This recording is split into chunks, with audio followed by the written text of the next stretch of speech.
universidad, al profesor Mario Pacheco. El profesor Mario Pacheco tiene formación de pregrado y posgrado en Colombia y el doctorado lo hizo en la Universidad de Sao Paulo, al sudeste de brasilero. Entonces, nos va a hablar sobre valores faltantes, predichos y plausibles en análisis de datos. Profe, muchísimas gracias por participar en el seminario y bueno, quedamos en sus manos.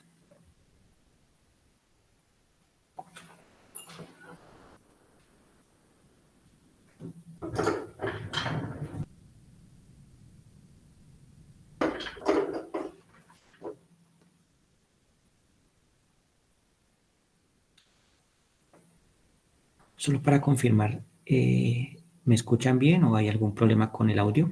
¿Me escuchan bien?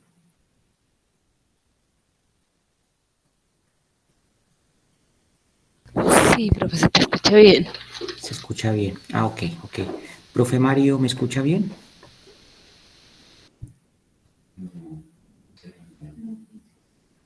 No sé si soy yo, pero no escucho al profe Mario. ¿Alguien más lo escucha? Ahora sí. ¿Me escuchan ahí? Ya. Sí, profe, perfectamente, profe. Ok, gracias. Perfectamente, profe. Sí, Vale, ya puedes ver gracias. su presentación, profe. Profe, una pregunta. ¿Usted prefiere Dígame. que las preguntas que vayan a aparecer en el chat se las haga inmediatamente o al final? ¿Prefiere? Me las pueden hacer inmediatamente. No Ok, tendría ningún profe. inconveniente. Listo, profe. Entonces, apenas aparezca algo en el chat, le voy comentando. Profe, muchas Ok, gracias. súper. Vale. Bueno, muchísimas gracias por la invitación. Eh, es un placer para mí realmente poder hablar de un tema que en la actualidad, porque no siempre ha sido así, en la actualidad me apasiona bastante. Y desde una perspectiva no de clase, digamos, no de la explicación de un tema de una clase, sino desde desde la conversación y el debate, si así surge, este, de un tema que lo vivimos los analistas de datos, en particular los estadísticos, lo vivimos todos los días. Entonces, bueno, valores faltantes, valores predichos y plausibles en el análisis de datos. Colocar aquí en pantalla completa. Ah, no, creo que no. A ver, cuando estoy en pantalla completa tiene que ser así, si no estoy mal. Bien, entonces, un problema que se presenta comúnmente para nosotros en análisis de datos es que nuestro conjunto de datos tenga valores faltantes. Valores faltantes que se pueden presentar por múltiples razones y por múltiples situaciones que iremos hilando en el transcurso de la charla. Cuando nosotros se nos presenta ese problema, principalmente cuando somos un poco más novatos, este, siempre nos surge la pregunta de qué hacer con ellos. ¿Qué hacer con esos datos faltantes? ¿Cómo deberíamos tratarlo? ¿Cómo deberíamos enfrentarlos? ¿Qué deberíamos hacer para solucionar el problema? Y ahí comienza todo, porque esto es un problema que no tiene solución, es un problema que tiene tratamiento.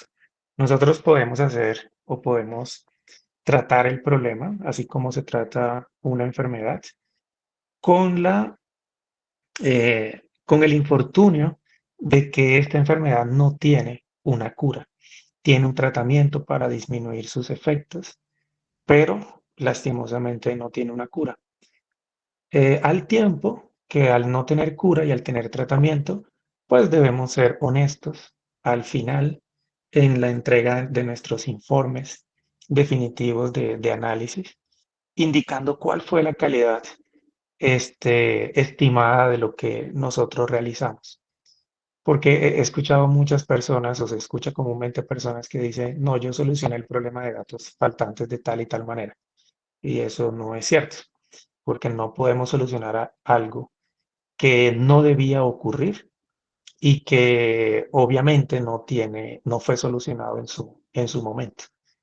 Pero como nosotros no podemos simplemente desechar datos y decir, como esta base de datos tiene problemas, pues la desechamos, entonces debemos tratarlos. Y debemos tratarlos de la mejor manera posible. Solo que en el transcurso de ese tratamiento de esos datos faltantes, este, nos vienen, nos vienen unos conceptos específicos sobre predicción, sobre valores plausibles, que intentan, mm, digamos, parecerse de alguna manera al valor que debería estar ahí, o sea, al valor que faltó. Y siempre resulta la duda de si lo que debemos hacer es predecir o lo que debemos hacer es establecer algunos valores plausibles para esa celda vacía, digámoslo así, cuando tenemos una base de datos común y silvestre.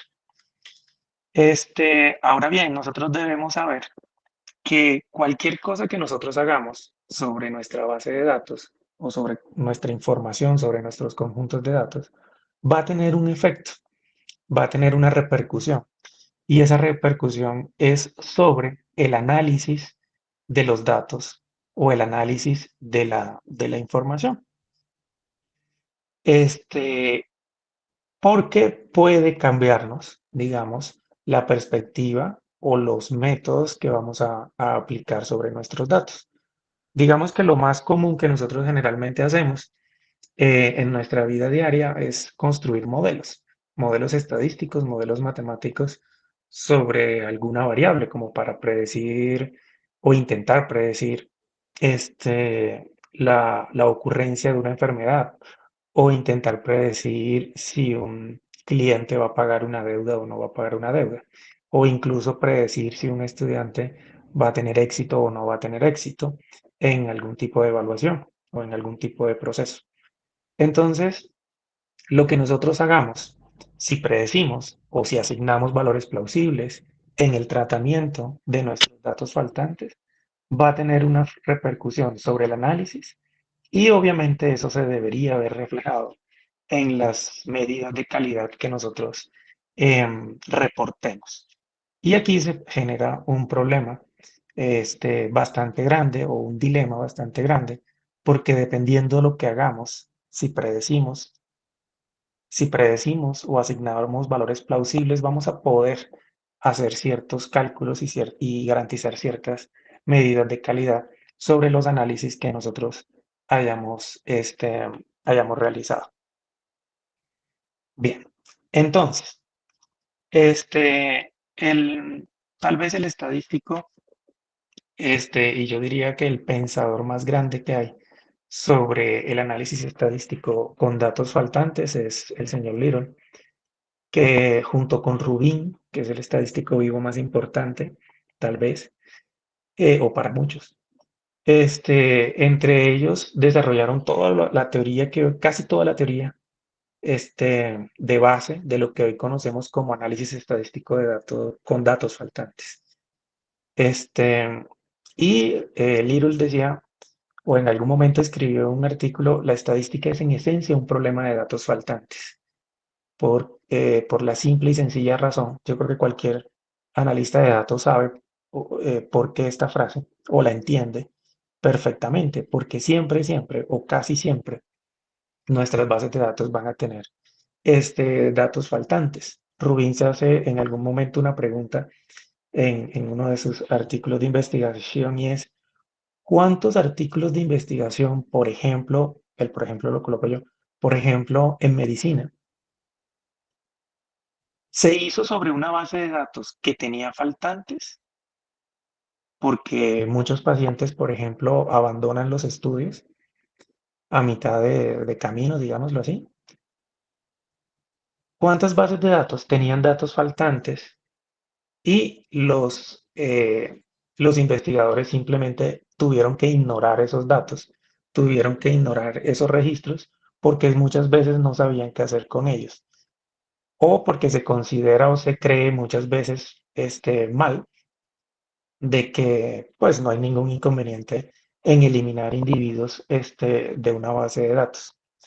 No hace mucho hablaba con una investigadora en medicina, que había hecho un trabajo sobre edad vascular, por ejemplo, y mencionaba que tuvo que hacer un procedimiento de tratamiento de datos faltantes, pero quería, digamos, justificar un poco más lo que estaba haciendo y lo que va a hacer a futuro. Y charlábamos sobre la importancia de los individuos dentro de una base de datos a nivel médico. Y hablábamos o llegábamos en cierta forma a la conclusión de que uno no puede simplemente eliminar datos de una base de datos porque esos datos son personas. Más allá de lo que costó, que yo siempre le digo a mis estudiantes, no, ustedes no pueden estar eliminando datos porque eso a un investigador médico le cuesta mucho, cada individuo, cada paciente que decide o que acepta participar, por ejemplo, en un estudio clínico o de algún tipo. Pero nos enfocábamos en algo que generalmente no nos enfocamos porque siempre vemos las bases de datos como datos, pero detrás de eso hay un individuo o detrás de eso hay una persona y no podemos simplemente eliminarlo porque lo que nos dice ese individuo, ese paciente, esa persona, o esa fila de esa base de datos puede ser mucho. También en esas conversaciones que he tenido con colegas que también trabajan datos faltantes, siempre decimos que los valores faltantes dentro de una base de datos a veces dicen más que los valores observados dentro de la misma base. Y bueno, más adelante hablaremos de eso. No me quiero tampoco adelantar tanto con una simple frase. Bueno, simple no, es una realidad. Bien, entonces solo como por colocarnos un poquito más en contexto, de pronto para aquellos que no manejan el tema, nosotros generalmente pues nos enfrentamos a una base de datos de este estilo.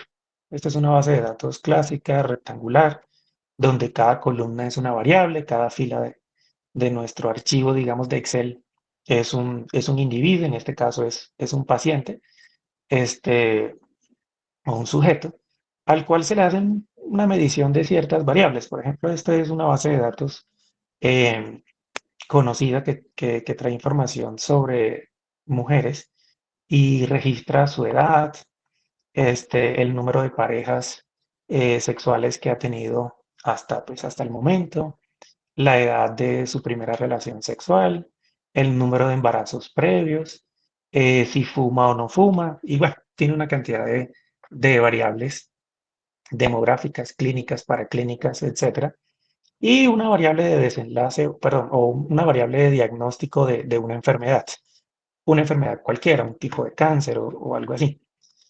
Este, Ahora, en este tipo de bases de datos es común encontrarse que existen valores faltantes dentro de la base, que en el programa por lo menos que yo utilizo y que utilizamos muchos estadísticos, que es R, se, se categorizan como NAs. Sí, en lugar de dejar la celda vacía, pues el programa le coloca un NA que es de identificador de faltantes.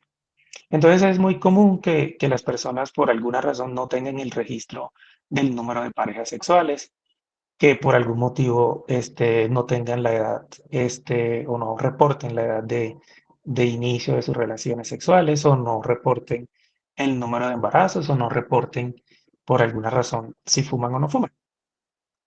Ahora bien, desde la perspectiva del análisis estadístico con datos faltantes, y ahí, bueno, hago una aclaración, no es análisis estadístico de datos faltantes. Generalmente nosotros no nos dedicamos a analizar los datos faltantes. Nosotros nos dedicamos a hacer estadística con datos faltantes. Entonces, cuando nos referimos a análisis, nos referimos precisamente a eso, a lo que vamos a hacer después con, con nuestros datos, estén completos o no estén completos. Entonces, lo primero que nosotros debemos considerar siempre es la razón por la cual faltan esos datos. Detrás de la falta de esos datos puede haber muchísima información que nos permitirá determinar cuál es el mecanismo que los generó y por tanto el tratamiento que se les debe dar. Y si lo que debemos hacer es intentar predecir esas celdas vacías, si lo que debemos hacer es intentar dar valores plausibles para esas celdas vacías, o qué tipo de tratamiento debemos darle a esas celdas vacías dentro de nuestra base. Entonces, esto es una base pues grandecita, además de, puede ser, perdón, una base de datos grande o una base de datos pequeña, puede tener 100 registros, puede tener 1000, puede tener 5000, pero la idea en esencia es la misma. ¿Cómo nosotros podemos tratar esas celdas vacías? Entonces, lo primero que debemos pensar es las razones por las cuales se pueden estar generando esos faltantes. Entonces, por ejemplo, una mujer puede no dar la edad simplemente porque no quiere dar la edad porque se considera mayor. No, ya no me estoy refiriendo exactamente a esta base de datos, sino en general. Este, o una persona puede no indicar cuál es la edad de inicio de sus relaciones sexuales porque simplemente no recuerda a qué edad inició. O en el momento puede no recordar o estar segura de cuántas parejas sexuales ha tenido en su vida. O también puede considerar que el número de parejas sexuales que ha tenido es muy alto y por eso prefiere no dar esa información. Este, o puede no estar segura del número de embarazos, o puede no querer dar información sobre si eh, fuma o no fuma, o puede que simplemente el registro no se haya llenado porque no se le hizo la pregunta en su momento o porque la persona pues olvidó dar esa información o mil razones por las cuales puede haber un dato faltante. Ahora bien, cuando nosotros decimos que una persona no da información acerca de su edad porque la considera muy alta o no informa cuál es el número de parejas sexuales porque considera que el número de parejas que ha tenido es muy alto y no quiere, por tanto, dar esa información, entonces ahí hay una información adicional que se puede utilizar para un proceso de tratamiento de datos faltantes. Y es que obviamente la edad entonces, cuando se prediga, debería ser mayor o el número de parejas sexuales no podría ser 0 o 1, sino que de pronto debería ser un número mayor. O sea, el valor faltante ya nos está dando una información dentro del contexto que obviamente hay que conocer y que nos podría servir para rellenar esa celda vacía si es que eso quisiéramos, que en estadística generalmente ese no es el objetivo. El objetivo no es rellenar una base de datos, sino hacer un análisis estadístico con la base de datos que tiene un problema que debemos tratar, este, no resolver, sino simplemente tratar. Y no es lo mismo que la persona no haya hecho el registro de si fuma o no fuma, este, por, porque simplemente se le olvidó y no tenga ninguna razón o no haya ninguna relación con algún tema en particular para no haber dado ese registro. Bien, entonces, ese tipo de ideas o ese momento en el cual nos debemos sentarnos a reflexionar sobre la naturaleza de esos datos faltantes y su aparición dentro del contexto y con el conocimiento previo que se pueda tener acerca de las variables y de los individuos, entonces se generan lo que se conocen como mecanismos de datos faltantes.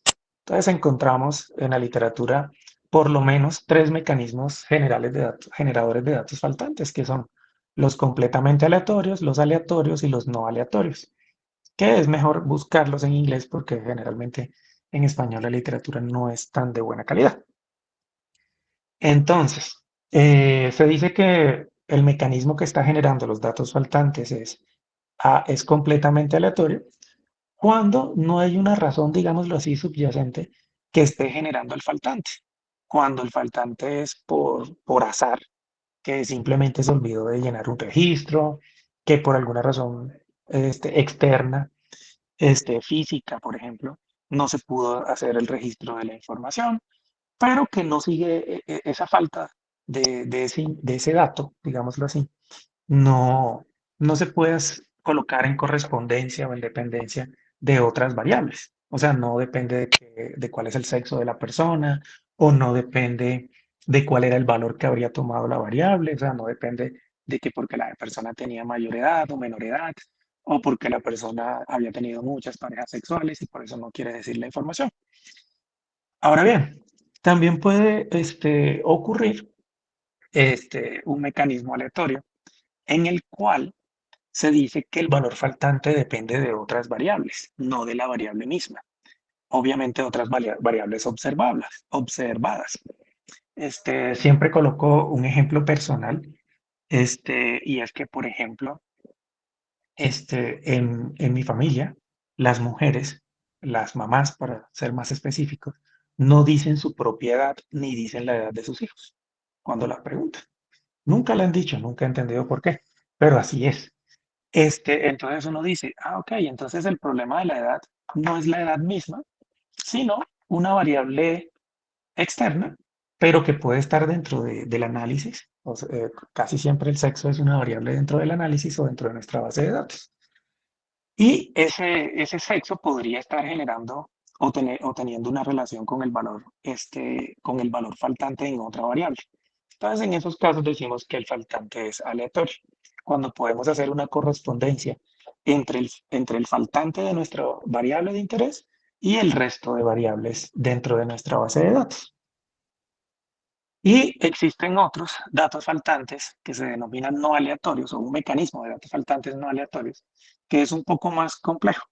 Hay un autor que trabaja mucho en temas de salud y él siempre expone en todos sus artículos, y son bastantes, un mismo ejemplo, porque creo que es bastante ilustrativo. Él dice, cuando se está llevando información de pacientes, generalmente se le toman algunas medidas como la presión arterial, la estatura, el peso, etcétera. Por ejemplo, las medidas que toman al ingreso en una unidad de urgencias. Y él dice, generalmente la presión arterial pues es tomada. Pero ¿qué pasa cuando un paciente, cuando una persona llega con la presión arterial demasiado alta? O sea, cuando una persona, por ejemplo, llega infartada. En ese momento al paciente no se le mide. En el momento que se debía medir, no se le mide la presión arterial. La razón, la presión arterial estaba muy alta y por eso hace falta. Entonces, en esos casos, el valor mismo que habría tomado la variable es el que genera el faltante. Esos son el tipo de datos faltantes más complejos, porque ¿cómo determina uno eso? O sea, ¿cómo se determina en la práctica que la celda vacía está vacía debido a que el valor que iba a estar ahí es muy alto? Entonces es bastante complejo y se necesita mucho, mucho conocimiento acerca del problema, acerca de los individuos, acerca de la variable. Sí, hay que tener mucho contexto para nosotros poder enfrentar ese problema y poder ofrecer alternativas. Entonces, como en medicina muchas veces ese contexto se tiene, el investigador médico puede tener esa información, entonces se puede ir un poco más allá. Pero en general, cuando a un analista de datos le entregan una base de datos que tiene un problema de faltantes, generalmente asume que los faltantes son aleatorios.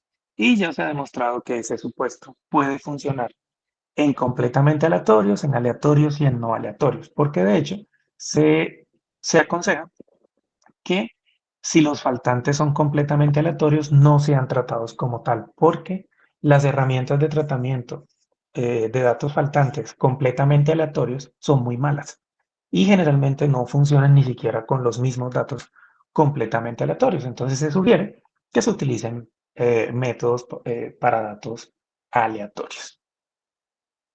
Bien, entonces,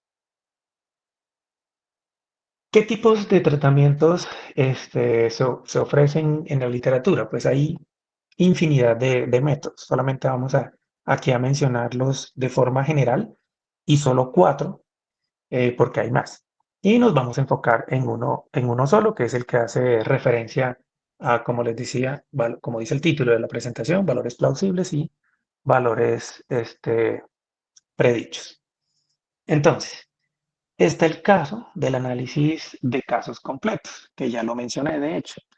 El análisis de casos completos es cuando tomamos una base de datos y le eliminamos todos los registros, o sea, todos los individuos, todas las personas, todos los sujetos, todos los pacientes, que les haga falta alguna variable. No tenemos la edad, lo eliminamos. El paciente Mario José Pacheco le hace falta la presión arterial, lo eliminamos, porque le hace falta una o más variables. Si bien aparece en todos los textos y aparece en la literatura siempre, es de las peores formas de hacer tratamiento de datos faltantes por la pérdida considerable de información y porque no se tiene en cuenta la información adicional que puede tener el hecho de que falte ese dato faltante. Como les mencionaba, una edad que puede ser alta y por eso no está ahí. Entonces se estarían perdiendo muchas edades altas de personas o avanzadas de personas al momento de hacer eliminación de individuos. También está el análisis de casos disponibles, que es hacer uso de lo que se tenga disponible dependiendo del análisis. Por ejemplo, cuando uno calcula una correlación, solamente necesita dos variables. Entonces, se pueden utilizar los datos disponibles para esas dos variables sin necesidad de estar eliminando individuos. Luego están los métodos de imputación, que es con los que vamos a hablar acá. Los métodos de imputación que se encargan de dar valores plausibles para las celdas vacías. O sea, rellenar las celdas vacías con un valor que tenga algún sentido, y luego hacer el análisis a partir de esos datos ya o de esa base de datos completa. Solo que dentro de los métodos de imputación, pues hay una infinidad de métodos. Y están los métodos basados en modelos, basados en, por ejemplo, algoritmo esperanza maximización sobre funciones de verosimilitud. Aquí también se desprenden los métodos bayesianos. Y bueno, hay otra rama. En estos métodos generalmente no se busca imputar, pero se imputa. Son unos métodos un poco exóticos, pero muy eficientes y que generalmente se utilizan para resolver problemas muy puntuales. Los métodos de imputación son como métodos así guerreros que funcionan para muchos análisis estadísticos y los métodos basados en modelos son métodos ya más específicos. Por ejemplo, quiero resolver un problema de análisis de agrupamiento o de clustering. Entonces, hay algunos métodos basados en modelos solo para eso, que hacen unos supuestos y terminan siendo un poco más complejos, la verdad. Los métodos de imputación son tradicionales y muy utilizados porque son métodos que en esencia son sencillos de utilizar, aunque eso es un arma de doble filo, porque al ser tan sencillos de utilizar, entonces muchas veces de pronto los analistas de datos lo aplican sobre sus bases de datos sin pensar en las consecuencias de su aplicación, porque muchas veces no se conoce el contexto y la teoría subyacente. Entonces se generan riesgos y se generan errores, obviamente, en el análisis que se hace. Entonces, los métodos de imputación, que es sobre los que quiero hablar, se pueden dividir en métodos de imputación simple y métodos de imputación múltiple. En los métodos de imputación simple pueden ser determinísticos o pueden ser estocásticos. Entonces, por ejemplo, aquí tenemos una variable que es la edad de la primera relación sexual. Entonces tenemos un dato faltante. Entonces nosotros queremos hacer un proceso de imputación, o sea, rellenar la celda vacía con un valor que tenga sentido para ese individuo. Entonces, sea cual sea el método que se aplique, el método de imputación lo que va a generar es un único valor. El hecho de que sea un único valor sobre esa celda es lo que hace que la imputación sea simple.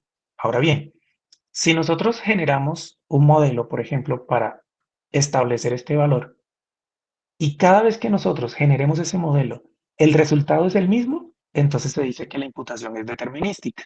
Pero si cada vez que nosotros generemos el modelo se genera un valor diferente aquí, 18 la primera vez, 19 la segunda, 20 o 19 nuevamente, etcétera, entonces se dice que el método, perdón, de imputación es estocástico, porque cada vez que generamos o que lo colocamos, digamos, a funcionar, se genera un valor diferente o se puede generar un valor diferente. Ahora, estos métodos estocásticos, cuando generan un valor diferente, se pueden aprovechar para hacer lo que se conoce como imputación múltiple.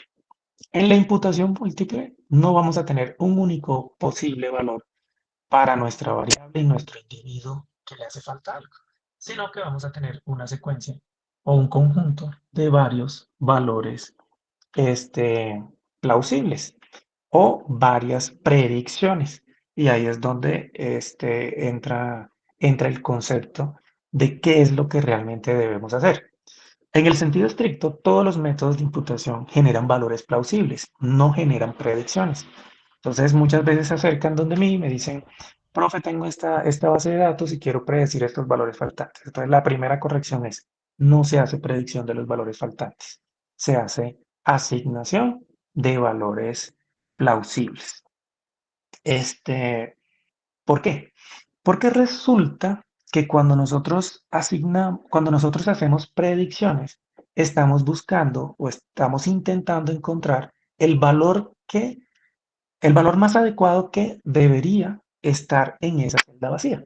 ¿Cuál es el valor, digámoslo así, perfecto que debería estar en esa celda?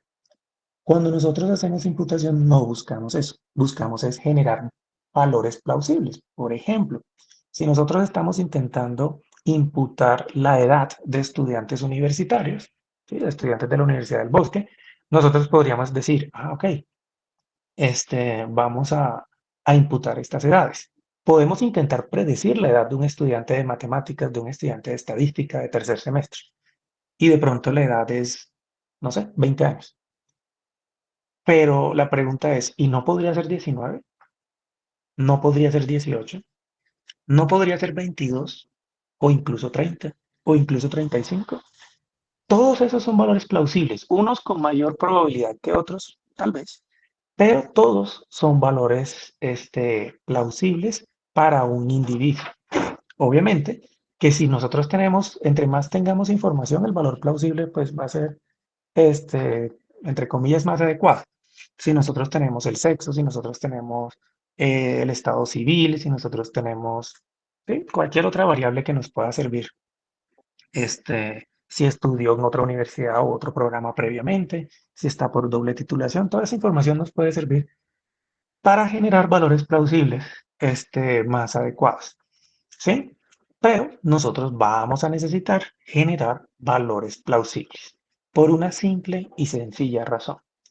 Resulta que cuando nosotros hacemos un tratamiento de datos faltantes, le estamos metiendo la mano a los datos. Así hablando muy folclóricamente. Nosotros le estamos metiendo la mano a los datos.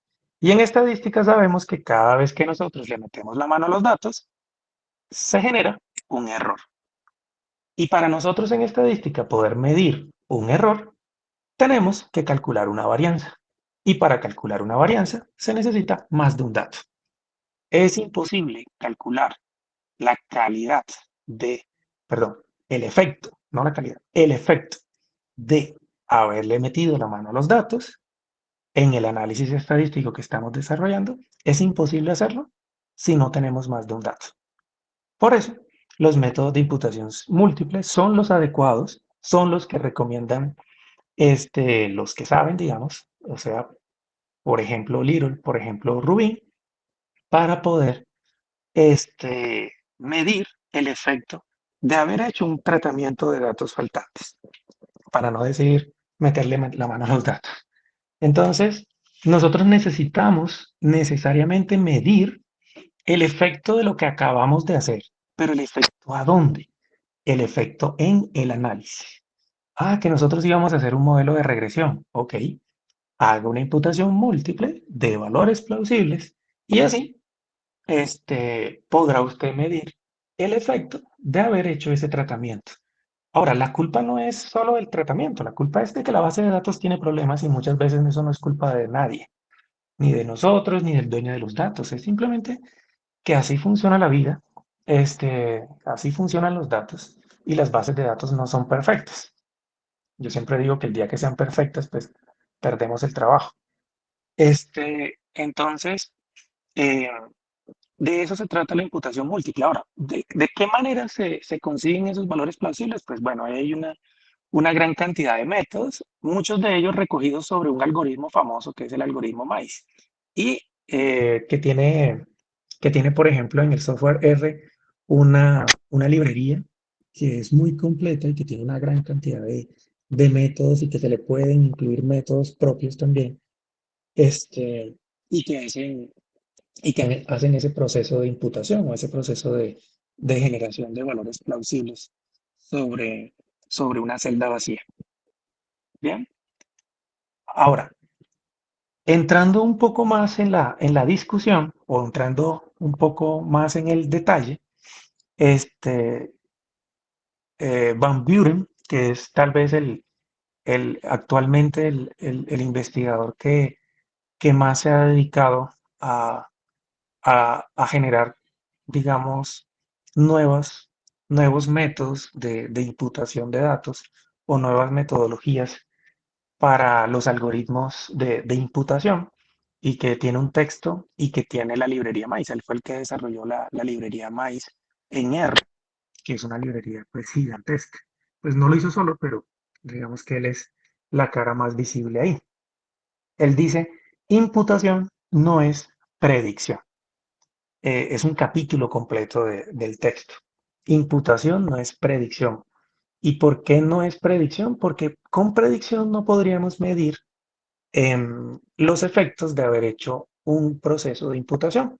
Entonces siempre se generan discusiones y siempre que he estado, por ejemplo, como jurado de trabajos de grado, siempre se genera esa discusión, porque incluso muchos colegas profesores dicen que no están de acuerdo en que, bueno, no con esas palabras, pero en esencia, no están muy de acuerdo con que una imputación no pueda ser una predicción.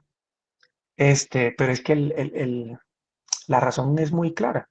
Si usted no hace, digámoslo así, para colocarlo en otros términos, si usted no hace varias predicciones sobre su celda vacía, no puede medir calidad, no puede medir efectos, no puede medir error estándar. Entonces algunos hacen una imputación o hacen múltiples imputaciones y dicen, me quedo con la mejor. Pero la mejor de qué si todos son valores plausibles.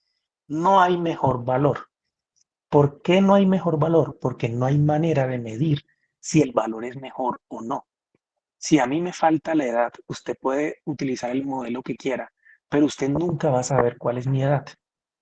Si a mí no me miden la presión arterial en un momento que debía medirse, usted puede después, en un mes después, hacer todos los modelos matemáticos y estadísticos para predecir esa presión arterial, pero usted nunca va a poder saber si está bien por la simple y sencilla razón de que usted no se puede devolver en el tiempo para medir la presión arterial real y con eso pues hacer la comparación entre lo que usted está prediciendo y lo que realmente es o lo que realmente fue mi presión arterial.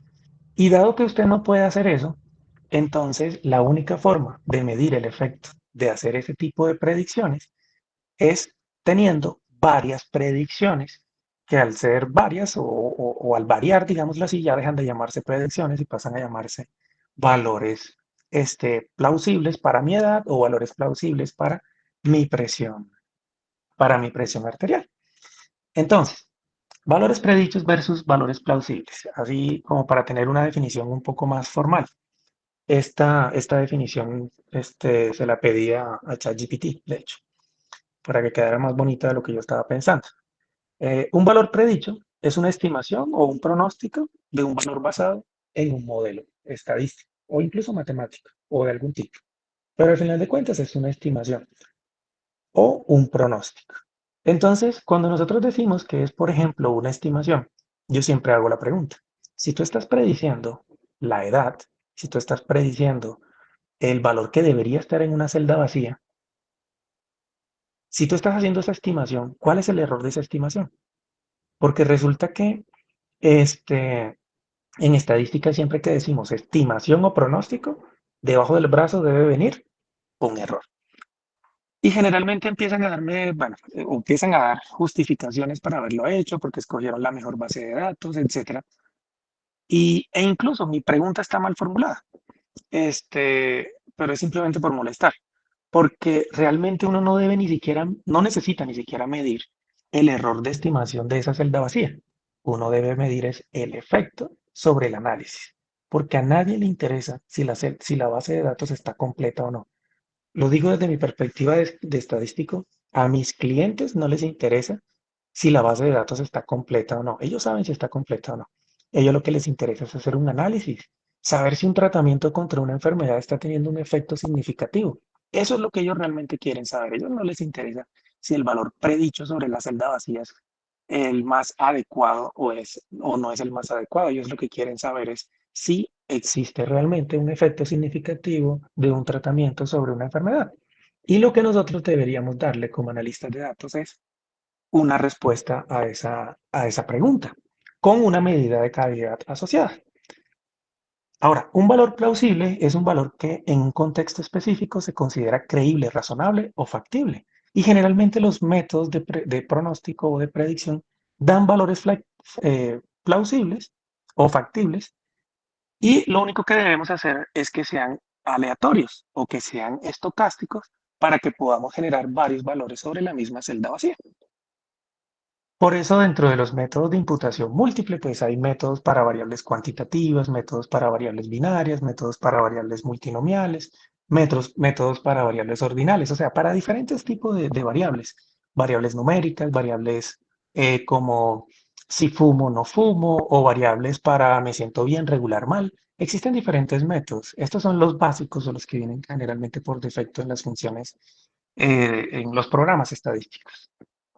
Bien, entonces, nosotros lo que hacemos al final, o lo que deberíamos hacer al final, una vez que decidimos cuál es el método adecuado de tratamiento de datos faltantes, es que lo ofrece Van Buren en su libro. Él dice, nosotros empezamos con una base de datos, le aplicamos un algoritmo de tratamiento de los datos faltantes, el más famoso, por ejemplo, que es el MAIS. Esa base de datos tenía faltantes, pero nosotros generamos múltiples copias de la base de datos. Una, dos, tres, cuatro, cinco, lo mínimo que se pide son 5 o 7. Y cada una de esas bases de datos está completa. Y con cada una de esas bases de datos nosotros podemos hacer el análisis que queramos. Por ejemplo, ajustar un modelo de regresión para predecir si una persona va a sufrir o no va a sufrir una enfermedad. Entonces hacemos múltiples análisis, pero obviamente nosotros, o por lo menos yo no le puedo entregar a un cliente o un investigador médico 5 soluciones al problema, 5 modelos que intentan predecir una misma cosa, porque pues obviamente no tiene sentido. Y para eso, el señor Rubin se creó lo que se conocen como las reglas de Rubin para, una vez que tengamos varios resultados de análisis, los podamos combinar y obtener un único análisis con sus respectivas medidas de calidad. Y esta es la salida que generalmente nosotros le debemos entregar al cliente o al investigador o la que tenemos que reportar. Que, insisto, trae debajo del brazo unas medidas de calidad producto de haber eh, hecho un tratamiento específico sobre los datos faltantes. Medidas que generalmente se le denominan medidas de severidad. Y luego sí, preparamos nuestro informe. Yo hago mucho énfasis en los informes estadísticos de análisis de datos, porque es importante que en la descripción de nuestra base de datos, de nuestro problema, se hable de los datos faltantes. Generalmente se hace a través de patrones de datos faltantes, que es explicar la forma en cómo se presentaron los faltantes, porque las diferentes formas en que se presentan los faltantes nos puede dar una luz sobre el tratamiento que se le da. Entonces, ese informe debe también tener el tratamiento de los datos faltantes. Por ejemplo, si se hizo un método de imputación, qué método de imputación se hizo y por qué. Para luego finalmente mostrar los resultados del análisis que deben llevar consigo o a un ladito las medidas de calidad o medidas de severidad, no solo las medidas de calidad del análisis mismo, sino las medidas de calidad producto del tratamiento de datos faltantes que se haya hecho. Y así llegamos al final. Concluyendo, tres cositas importantes que me gustaría que todos recuerden. La primera, que siempre hay que hacer una descripción de los datos faltantes, siempre hay que intentar entenderlos en el contexto del problema, asumir un mecanismo que generalmente es el aleatorio para utilizar el resto de variables para intentar dar valores plausibles sobre nuestras celdas vacías y pues obviamente definir ese método de tratamiento. Una vez que definimos eso y exploramos bien nuestros faltantes, pues definimos el método. Por ejemplo, hacemos imputación, pero recordando que la imputación no es predecir, sino que debemos generar valores plausibles para poder medir la calidad o el efecto más bien del método de imputación o el método de tratamiento que hayamos aplicado. Y digamos, esas consecuencias las debemos medir a través de medidas de calidad o medidas de severidad que generalmente se pueden medir con las reglas de Rubin para la combinación de resultados producto de una imputación, una imputación múltiple. Y listo. Con eso llegamos al final, resumiendo un poco lo que les había comentado.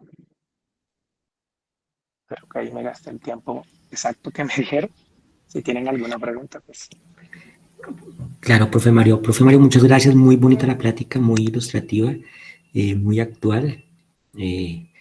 Realmente nos enseñó muchísimo y abrimos el espacio para las preguntas en el chat. Reviso y no veo mensajes.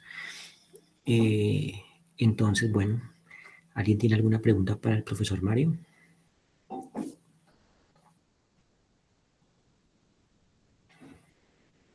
Bueno, yo inicio entonces, profe. Yo tengo una pregunta. Profe, a mí sí... perdón. Voy a dar paso primero a los estudiantes. Acá pregunta Sebastián Ernesto Carros. ¿La lógica difusa podría entrar dentro del análisis de datos en cuanto a, como dices, datos faltantes y plausibles? Podría entrar, bueno, obviamente no soy experto en lógica difusa, ahí me disculpo un poco, pero podría entrar dentro de los métodos que se puedan proponer para, para la imputación o para el tratamiento de datos faltantes. No, aunque no me atrevo a decir mucho más allá porque no soy experto en el tema de lógica difusa. De acuerdo, profe. Entonces, leo acá una pregunta que hay y luego Edwin quiere participar. Paula Valentina pregunta, profe, ¿algunas recomendaciones desde la literatura para profundizar en los datos faltantes? Sí, si buscan el texto imputación flexible, se llama así, bueno, que en inglés, de este autor, Steve Van Buren, hay un texto que tiene dos versiones, de 2018 y 2000, bueno, una anterior, la más nueva, si no estoy mal, es de 2018, y lo pueden encontrar libre, gratis, digamos, en la web, porque es un book down. Entonces simplemente buscan por este autor y el texto. Si quieren, yo, mientras me van preguntando otra cosita, yo lo puedo ir buscando y ya se los comparto por el chat, que es como lo más nuevo así que hay y más completo que hay sobre el tema. Profe, profe, de acuerdo, profe, gracias. Edwin, tiene la palabra. Edwin Sánchez. Listo, sí. ¿Se me escucha? Creo que sí. Vale, Perfecto. gracias. Sí, yo tengo una pregunta. Bueno, yo tengo un problema, entre otros, pero tengo dos bases de datos, dos tablas, y que yo quisiese utilizar en un mismo análisis, pero Sí, no las puedo utilizar, o al menos no sé cómo utilizarlas porque, bueno, tengo dos problemas con respecto a estas dos bases de datos. El primero es que hay una base de datos que tiene una columna que la otra base de datos, que la base de datos B, digamos, no tiene. Entonces me preguntaba yo si puedo utilizar bueno, las técnicas de valores plausibles para, digamos, añadirle esa columna a esa base de datos con base, pues, uno, en la información de la otra base de datos y dos, en los valores que sí tengo de esa base de datos. Y tengo otro problema, sí. bueno, no sé si eso es posible. Y tengo otro problema, y es que además las bases de datos difieren en otra cosa, y es que en una tengo unos datos en un formato, ¿sí? Y en otra las tengo en otro formato. Y me preguntaba yo si acaso también puedo utilizar las técnicas para generar valores plausibles para, digamos, transformar lo- los valores de una base de datos al formato de la otra base de datos para, digamos, tenerlos más uniformes, porque hay cierta información extra en el formato que estoy perdiendo. Pero no sé en qué casos eso es legal, en qué casos más bien no lo es. Bueno, te respondo primero, pues la primera, y luego me cuentas a qué hace referencia con formatos específicamente. Bueno, si digamos, si nos vamos, bueno, obviamente no conozco al detalle tus bases de datos, pero lo pensaría así. Pues lo que quieres hacer es unir las bases de datos y una vez tengas una debajo de la otra, digámoslo así, te va a quedar una variable que no estaría disponible para una cierta cantidad de individuos. Si lo quieres enfrentar desde la perspectiva de datos faltantes, tienes que pensar que es importante o es relevante la cantidad de datos, o sea, la cantidad de individuos que van a quedar sin datos. Se recomienda que una base de datos no se analice, diga, o sea, bueno, no se analice, no. Se considera que una base de datos tiene un problema serio de datos faltantes y el porcentaje de valores faltantes excede el 30%. O sea, ya eso es algo inmenso, eso es algo gigante. Entonces, si una de tus bases de datos, al unirla a la otra, este, corresponde, digamos, al 50-60% de tu base de datos, entonces eso va a tener unas implicaciones muy fuertes. Entonces aquí yo siempre digo, ¿se puede? Sí, se puede. Claro que se puede hacer. Uno puede imputar una base de datos que en una variable que incluso tenga el 98% de datos faltantes, pero ya sabemos que eso no va a llegar a buen término. Pero lo importante es que nosotros podamos entregar una medida de calidad. Te coloco un ejemplo, de pronto de un contexto diferente, pero que es muy conocido.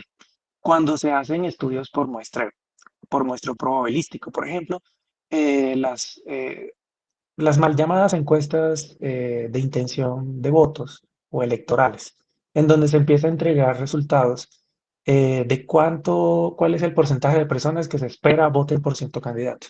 Generalmente como estadísticos criticamos mucho la mayoría de esas encuestas porque no son encuestas realmente, son sondeos, pero digamos que sean encuestas. Ahí el problema no es el valor, digamos, de la encuesta. O sea, no es el porcentaje de votos por cierto candidato. Ahí el problema son que no se reportan medidas de calidad adecuadas. Entonces, si tú tienes una base de datos y la unes a otra, el porcentaje de faltantes en tu variable de interés es muy alto. Ya tú sabes que el resultado de los análisis pues, va a estar afectado significativamente por ese gran porcentaje de faltantes. Pero si tú entregas una medida de calidad que diga el efecto sobre la estimación o la severidad sobre la estimación de tal y tal cosa es del 10, del 20, del 50, del 80%, entonces el usuario de la información sabrá o podrá hacerse una idea de si lo que hiciste está bien o está mal. Entonces, es un poco quitarnos ese, esa idea de que siempre debemos entregar un resultado perfecto porque a veces por el hecho, o sea, a veces hay razones externas que nos hacen entregar resultados que de pronto no son los ideales. Por ejemplo, cuando empezó el problema del COVID y se empezaron a generar modelos para predecir temas o cosas sobre el COVID, no habían datos. No había absolutamente nada porque obviamente eso nunca había pasado. Pero no se, o sea, ¿se debían o no se debían presentar resultados? Pues claro que se debían presentar para hacer algo, para tomar decisiones y que después probablemente cambiaban o podían cambiar. Entonces, el problema ahí no era solo de si estimamos o no, era que tocaba hacerlo, pero si lleva una medida de calidad al lado que pueda decir, mira, si usas este resultado, tienes cierto riesgo, entonces cada quien pues tomará la decisión de si lo puede usar o no lo puede usar. Bueno, ya después vienen otros dilemas y otros debates sobre que el público en general no tiene conocimientos sobre medidas de calidad y el público en general se puede dejar llevar por los resultados de las encuestas, bla, bla. Pero bueno, ya eso es otro tema. Entonces, de si se puede hacer o no, sí, sí se puede hacer. Siempre y cuando publiques las medidas de calidad de lo que acabas de hacer. Bueno, y la otra, me hace falta pues entender a qué Sí, hace referencia con formatos. sí, profe, gracias. Y respecto a la segunda, o sea, tengo una base de datos en las cuales tengo digamos, unas demostraciones matemáticas, y Sí. tengo otras bases en las que también tengo, pero hay una diferencia, es que en el primero está en inglés, lenguaje natural, pero en el segundo están en un formato en el simplificado, ¿cómo se llama este lenguaje? Eso le perjudica. No me acuerdo. Pero el hecho es que no es inglés, sino que son símbolos, básicamente. Ok. Y en la segunda pierdo información porque, por ejemplo, hay palabras que en la primera hay sinónimos para que cumplen un significado similar, un propósito similar. Y en la segunda todo se simplifica a un solo símbolo, entonces estoy perdiendo información. Pero, y uno dirá, ¿cómo es eso posible? Porque, por ejemplo, en algunas demostraciones, la forma como uno indica conclusión, o por lo tanto, esto tiene algún tipo de significado relacionado, por ejemplo, con la dificultad de la conclusión, Sí.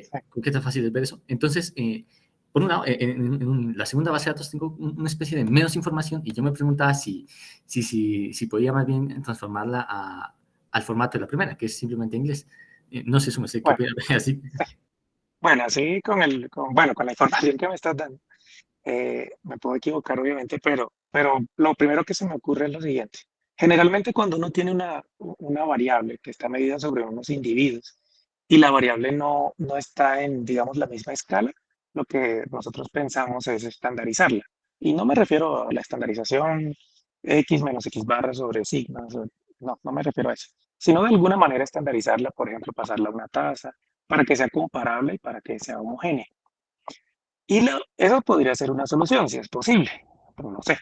Y la otra es, para eso están también las variables de control. O sea, uno puede tener una variable que diga, este subconjunto está hecho sobre este formato y este otro subconjunto sobre este otro formato. Así como el sexo es una variable de control en muchos estudios médicos, así como los grupos etarios también pueden tener una variable de control o un tratamiento médico puede ser una variable de control. Eso uno podría explorarlo desde las dos formas, porque de pronto quieras ver algún efecto del tipo de formato sobre alguna variable de respuesta. Podría ser, no sé. Pero entonces, si se puede estandarizar o si se puede tener una variable de control, incluso si se estandariza de alguna manera la variable, podrías afrontarlo de esas maneras. Entendido. Pienso. Gracias, profe. Vale, Edwin. ¿Qué otra pregunta bien? Profe, gracias. Edwin, gracias. Aquí estoy revisando, profe, literatura adicional. No, creo que no, profe. Yo tengo una, profe, mientras si Cuéntame. aparecen más preguntas. Hay un fenómeno que siempre a mí me ha intrigado y es los famosos cisnes negros o el famoso cisne negro, profe, y es los eventos que tienen gran impacto pero poco probables. No se Ujú. corre un riesgo cuando se completan datos de la forma que se completen, que posiblemente no se complete con algún dato que altere completamente el resultado y que aunque sea poco probable, en caso que ocurriera, la interpretación sería completamente diferente. Sí, definitivamente sí. Cuando nosotros, digamos, intentamos hacer una predicción de una celda faltante, que después convertimos en valor plausible, pero el modelo, digamos, subyacente para generar ese valor plausible tiene que ser generado de la mejor manera posible, digámoslo así. Porque se podrían estar incrementando datos atípicos, se podría estar por fuera del soporte de la variable. Por ejemplo, cuando se imputan variables como la edad, generalmente, si se utiliza un modelo de regresión tradicional, un modelo de regresión lineal múltiple, por ejemplo, se pueden estar generando edades negativas. Si cuando se tienen edades en la frontera del cero, o sea, recién nacidos, el modelo puede fácilmente generar valores negativos. Ahora bien, hay que pensar si eso realmente va a tener un efecto, porque en los métodos multivariados que yo hago, que yo aplico, que digamos es mi otra área de interés, no tiene tanto efecto eso, porque no se analiza el valor como tal, sino la relación entre variables, entonces ahí no hay ni siquiera interés, muchas veces. Aunque hay métodos que solucionan eso, por ejemplo, el método de coincidencia media predictiva, este primerito que está aquí, este valor hace una predicción, pero nunca utiliza la predicción misma, sino que utiliza el individuo, otro individuo que sí tenga el valor observado de la variable y que tenga una predicción que se parezca a la mía. Por ejemplo, a mí me predicen una edad de 50 años y a otra persona que sí tiene su edad, el mismo modelo le predice 52 años, pero la persona tiene 54. Entonces lo que hacen es que ese 54 me lo donan a mí, de tal manera que nunca se utilicen valores por fuera de los observados. Eso es una manera también de hacer predicción. Pero mire que esa misma manera, que se escucha súper buena y es la que más recomiendan, no funciona en algunos contextos. En estos días estaba trabajando con unos estudiantes sobre una base de datos que miden unos indicadores de burocracia en los países y resulta que las variables hay una variable que dice así, índice de burocracia del Banco Africano de Naciones. Entonces, esa variable solamente está medida para los países africanos. Entonces dijimos, apliquemos un método de imputación para tener una idea de cuánto sería el puntaje o el índice africano de burocracia si se lo midiéramos, por ejemplo, a Estados Unidos. Y todos los países de primer mundo que deberían de pronto tener un indicador o que tenían otros indicadores similares que llegaban a 80, 90%, todos se imputaron en 50, 49, 50%. ¿La razón? Todos los países africanos tienen valores entre 0 y 50. O sea que ese método es pésimo para imputar ese tipo de variables, porque los donantes no se parecen en nada a los receptores, porque bueno, el método se llama así, método de donantes. Entonces, en ese caso, uno debe utilizar un método que generalmente se considera malo, que son los métodos de regresión. Entonces, uno debe sentarse muy bien a establecer modelos y métodos de imputación. Por ejemplo, yo he trabajado con estudiantes que para imputar variables entre 0 y 1, como indicadores o tasas o proporciones, utilizan modelos de regresión beta o modelos para variables acotadas. Entonces uno siempre tiene que estar como que, o sea, se tiene que sentar un buen tiempo a meditar y a pensar cuál es el modelo, porque ahí la culpa no sería de la imputación o del concepto general de generar valores plausibles para una celda vacía. Ya sería un problema de modelamiento específico. Por ejemplo, entonces ahí deberíamos utilizar un método que no genere o no incremente de manera sustancial valores atípicos en nuestra variable. De pronto un método, por ejemplo, censurado no, acotado o algo así. ¿Sí? De acuerdo, profe. Muchísimas gracias, profe. Muy clara la respuesta, profe. Levanta la mano Jeremy Enrique Reyes. Tiene la palabra. Muy buenas tardes, profesor Mario. Muchas gracias por Hola. la conferencia, excelente. Realmente mucho aprendizaje y aspectos por explorar. Yo tengo una pregunta relacionada con esto, digamos, con el reporte y la obligatoriedad del investigador a reportar estos datos faltantes en los estudios clínicos, ¿sí? Uno usualmente cuando lee un estudio clínico en el contexto médico, uno encuentra, digamos, por ejemplo, el reporte de pérdidas de sujetos de investigación, usualmente relacionados con temas de mortalidad o simplemente el sujeto de investigación se retira, ¿sí? Por X o Y motivo, pero como sujeto. Pero en ningún momento uno evidencia un análisis de esos datos faltantes de variables relacionadas con los sujetos de investigación.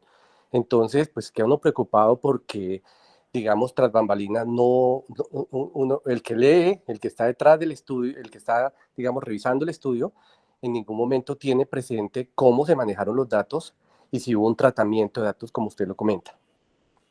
Sí. Ese problema de datos faltantes específico que menciona se le denomina dropout o abandono, ¿cierto?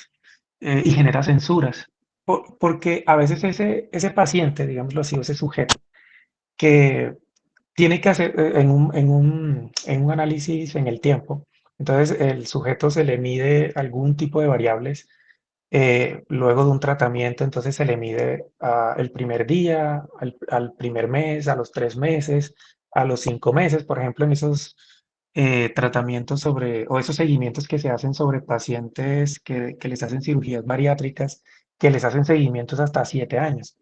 Pero en ese proceso, el paciente puede fallecer por cualquier causa. El paciente puede simplemente irse del país o dejar de reportar su información en algún momento. Pero ¿qué pasa? Imagine que estamos analizando un tratamiento para disminución de peso, por colocar algo así muy sencillo. Un tratamiento para disminución de peso. Y el paciente, la primera vez que fue, pesaba 90 kilos, la segunda vez que fue, pesaba 85 kilos, la tercera vez que fue, pesaba 80 kilos. Ya hay una información de tendencia, digamos, de disminución del peso. Entonces, al momento de nosotros decir, como este paciente ya no fue más, se generó una censura, eso se llama así, se generó una censura, no podemos simplemente decir eliminemos al individuo, sino que deberíamos hacer un análisis teniendo en cuenta esa censura. La censura dice que el peso, cuando el paciente se retiró, ya iba en no sé, 75 kilos. Y ya lleva una tendencia y esa tendencia se puede aprovechar teniendo en cuenta el resto de tendencias, que si están completas, etcétera, para analizar nuestros datos. Se utiliza mucho em, en teoría de análisis de sobrevivencia, por ejemplo, que se utilizan muchos modelos con censura izquierda, con censura derecha, que es cuando, o con censura en intervalo, que es cuando en un momento específico no se sabe la información del paciente, pero se tiene información de antes, o se tiene información después, o se tiene información en un intervalo. Por ejemplo, se sabe que el paciente sufrió la enfermedad, pero como no fue a control, digamos, en su momento específico, entonces no se sabe en qué momento específico la sufrió, pero se sabe que fue entre la tercera y la quinta semana. Hay ahí una información importante.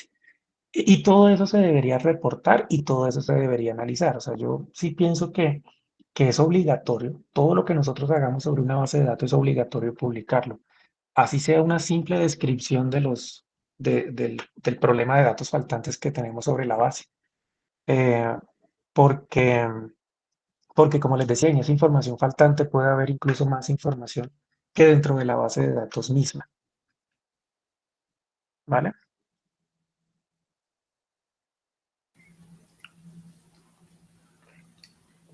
Profe, muchas gracias, profe. Hay una pregunta de Paula Valentina Sánchez. Ella dice, ¿cuáles son las estrategias más efectivas para la imputación de valores faltantes y cómo evaluamos la validez de estas imputaciones? Bueno, en términos bueno, la estrategia más efectiva esa es encontrando el modelo más adecuado. Entonces, como les decía, y es la diapositiva que está ahí, si tenemos datos numéricos, debemos pensar si el modelo más adecuado para esa variable sea un modelo lineal generalizado, sea un modelo gamma, un modelo beta, un modelo Weibull. O sea, debemos pensar ya desde la perspectiva, por ejemplo, de los modelos o los que trabajan con random forest o los que trabajan con regresión no lineal. Entonces empiezan a buscar tipos de modelo que se ajusten mejor a esa variable, porque al final es un modelo lo que vamos a ajustar para cada variable.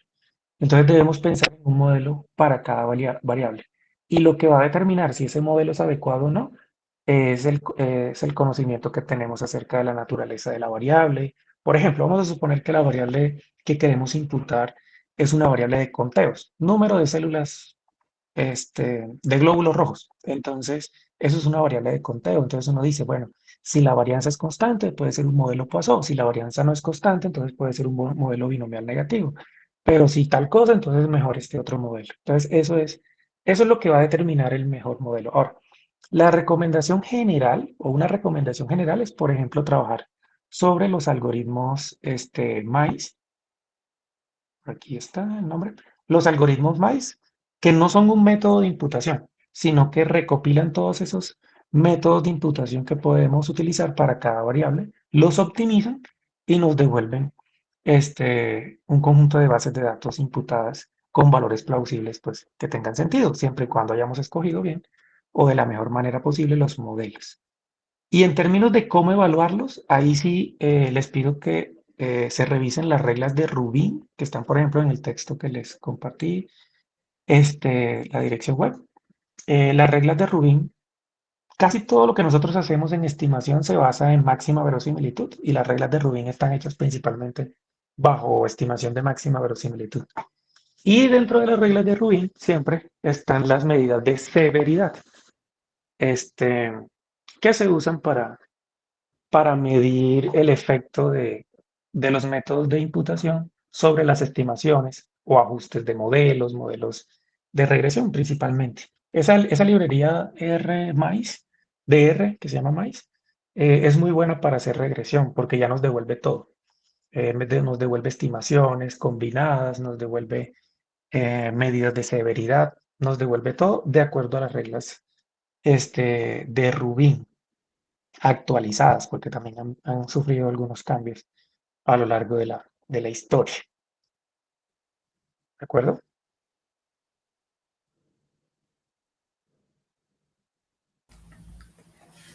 Profe, muchas gracias, profe. Aquí reviso si hay más preguntas. No, en el chat no hay más preguntas.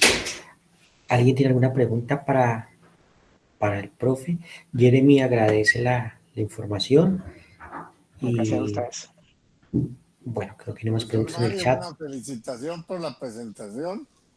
Este tema yo no lo tenía en mi cabeza y ya por lo menos tengo la palabra en mi cabeza. Y ya sé que con los faltantes se puede hacer también trabajo estadístico. Gracias a ustedes, doctor. Muchas gracias, muy amable. Gracias. Muchas gracias por la participación. Bueno, creo que no hay más preguntas. Profe, solo agradecerle por tan ilustrativa plática, profe, realmente muy agradecidos con esa ilustración que nos brinda.